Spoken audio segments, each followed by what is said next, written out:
적중하신 토토방방 가족방분들 모두 축하드립니다. 저희 가족방에서 모든 경기 언어번 및 핸디캡 최종 조합 공유해 드리고 있습니다. 적중률 높은 가족방 입장은 고정 댓글에 있는 링크로 문의해 주시기 바랍니다. 10월 7일 해외 축구 7경기 분석 시작하겠습니다. 첫 번째로 브라이턴 대 토트넘 경기 알아보겠습니다. 먼저 브라이튼은 첼시 원정에서 패하며 4경기 연속 승리가 없다. 발레바와 루터 등의 골이 나왔지만 첼시의 공세에 고전했다. 때문에 순위가 추락했고 이 경기를 통해 반등을 노려야 한다. 부상자들이 있긴 하지만 루터와 민테 등 이번 시즌 합류한 이선 공격수들이 역할을 해주고 있고 위버와 한셀우드로 재편된 중원 경기력도 살아났다. 단 주앙 페드로가 부상 중인 건 아쉬운 상황이다. 이어서 토트넘은 최근 리그와 유로파 등에서 4연승에 성공했다. 내용도 좋았는데 부상으로 손흥민이 3경기 연속 빠졌지만 그 기간 모두 멀티골을 기록했고 주중 원정 경기에서는 로테이션을 크게 돌리며 과정과 결과를 모두 잡았다.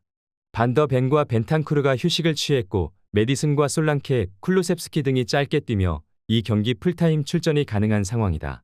토트넘은 손흥민의 부상 공백에도 존슨과 메디슨, 쿨루셉스키 등이 충분히 위력적인 시너지를 내고 있다. 그러나 헝가리 원정 이후 휴식할 시간이 짧았다.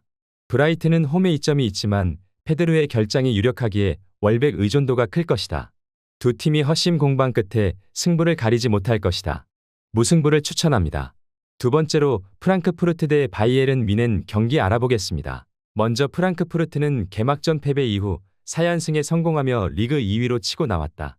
도르트문트에 패하며 시작한 이번 시즌인데 6골을 기록한 마르무시를 비롯해 공격진의 화력이 대단했다.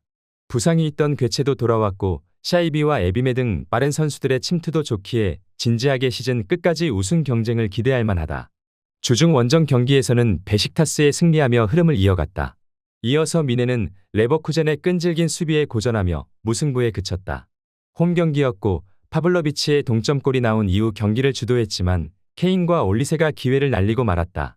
또 주중 챔스 원정에서는 노이어의 치명적 실수가 나오며 빌라에 패하는 등 분위기가 추락할 위기다. 때문에 A매치 휴식기 이전 마지막 경기가 매우 중요한 상황이다. 마르무시와 샤이비, 괴체가 나서는 홈팀의 화력이 좋은 것도 사실이다. 그러나 뮌헨은 킴미히와 파블로비치, 무시알라가 중원에서 안정적으로 볼을 점유하며 상대를 저지할 수 있다. 케인이 최근 부진을 만회하기 위해 의욕적으로 나설 것이고 그나브리와 사네가 측면 돌파로 기회를 만들 뮌헨이 승리할 것이다. 바이에른 뮌헨 승리를 추천합니다. 핸디 언어버 및 최종 조합 받아보실 수 있는 가족방 입장 방법 알려드리겠습니다. 먼저 영상 하단의 댓글을 클릭해 주세요. 두 번째로 댓글 속 가족방 링크를 클릭해 주세요. 마지막으로 채팅 참여하기 누르신 후 메시지 주시고 답장 기다려 주시면 가족방 입장 도움드리도록 하겠습니다. 그럼 분석 이어가 보도록 하겠습니다. 세 번째로 슈투트가르트 대 호펜하임 경기 알아보겠습니다. 먼저 슈투트는 지난 라운드에서 볼프스와 비겼다. 밀로와 운다브의 골이 나왔지만 원하는 승점 3점을 따내지 못했다.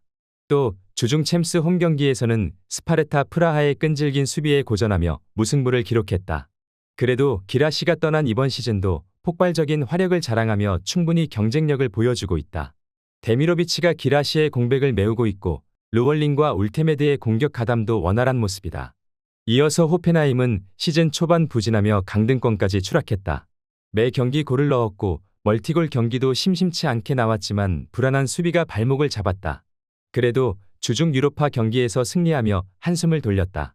선발 스트라이커로 출전한 흘로잭이 멀티골을 터뜨렸고 수비도 안정적이었다. 그러나 이 경기에는 수비진의 핵인 은소키가 징계로 나서지 못하는 악재가 있는 상황이다.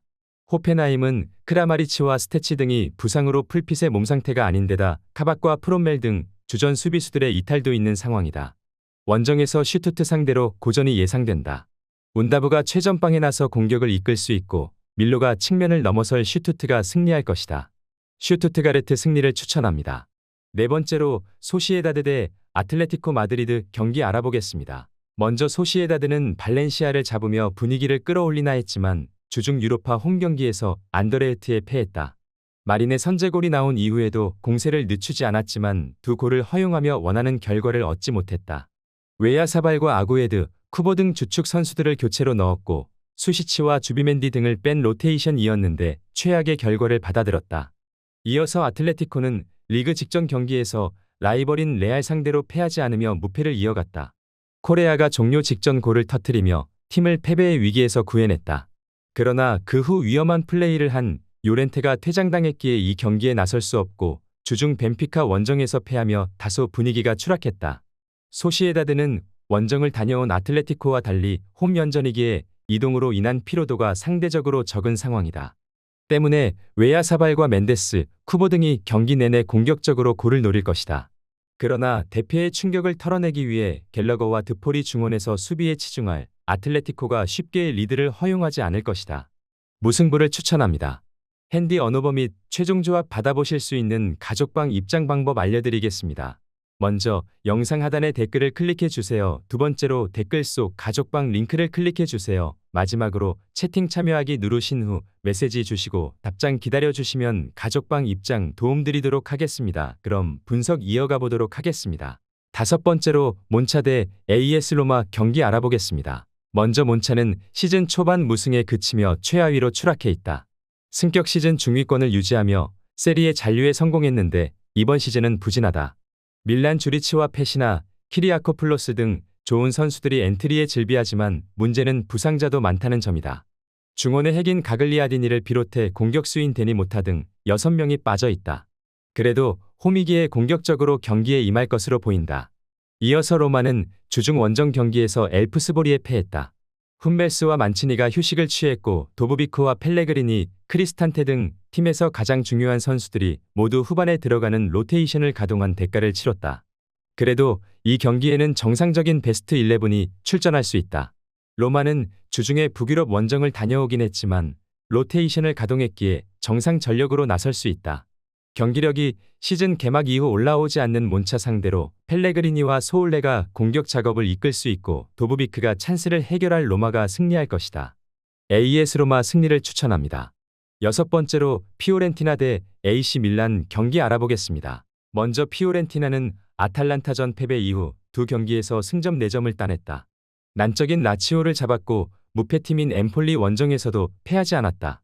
또 주중 홈 경기에서는 첫 승리를 따내며 새 시즌 연속 컨퍼런스 리그 결승 진출을 위한 시동을 걸었다. 선수단 변화가 많은 이번 시즌이기에 초반 스타트가 좋지 않았지만 서서히 경기력을 끌어올리고 있는 모습이다. 이어서 밀란은 레버쿠젠에 패하며 챔스 연패를 당했다. 챔스에서 8강 이상 진출을 노린 이번 시즌이기에 아쉬운 결과다. 그래도 리그에서는 밀라노 더비 승리를 비롯해 연승에 성공하며 선두권으로 치고 올라왔다. 모라타와 아브라함 등 베테랑 스트라이커들이 마무리를 해주고 있고 포파나의 중원 존재감도 빼어난 모습이다. 밀란이 원정을 다녀왔지만 피오렌티나보다 휴식일이 더 길었다. 그러나 피오렌티나는 보보와 구드먼슨, 벨트란 등이 중원에서 안정적으로 경기를 운영하며 상대에게 주도권을 넘기지 않고 있다. 홈의 이점도 누릴 수 있는 피오렌티나가 승점 1점을 챙길 수 있다. 무승부를 추천합니다. 핸디 언어버 및 최종 조합 받아보실 수 있는 가족방 입장 방법 알려드리겠습니다. 먼저 영상 하단의 댓글을 클릭해 주세요. 두 번째로 댓글 속 가족방 링크를 클릭해 주세요. 마지막으로 채팅 참여하기 누르신 후 메시지 주시고 답장 기다려 주시면 가족방 입장 도움드리도록 하겠습니다. 그럼 분석 이어가 보도록 하겠습니다.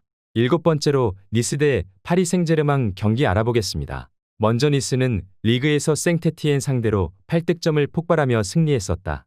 그러나 랑스 원정 무승부 이후 만난 라치오에 완패하며 최근 흐름이 다소 가라앉았다. 때문에 어려운 상황에서 만난 리그 선두 파리 생제르맹 상대로는 승리가 아니더라도 일단 승점 추가에 초점을 맞출 것이다. 최전방에 나설 무코코를 제외한 선수들이 하프라인을 쉽게 넘지 않는 수비적 운영으로 상대와 맞설 것으로 보인다. 이어서 파리는 주중 아스날 원정을 패했다. 챔스 연승을 노리고 나선 경기였는데 원하는 결과를 얻지 못했다. 그래도 리그 무패를 이어가며 1위를 달리고 있고 음파베의 공백이 그다지 보이지 않는다. 이강인 제로톱도 경쟁력이 있었고 바르콜라와 콜로 무아니 등이 측면을 빠른 발로 공략 중이다. 니스는 단테와 은다이시미에 등이 수비진에 버티지만 로사리오와 보우다우이의 수비 보호가 기복을 보이고 있는 모습이다. 네베스와 자이르 에메리가 중원에서 점차 점유율을 높여갈 파리 상대로 고전할 수 있다. 하키미와 덤벨레의 측면 돌파도 있을 파리가 승리하고 리그 선두를 유지할 것이다. 파리 생제르맹 승리를 추천합니다.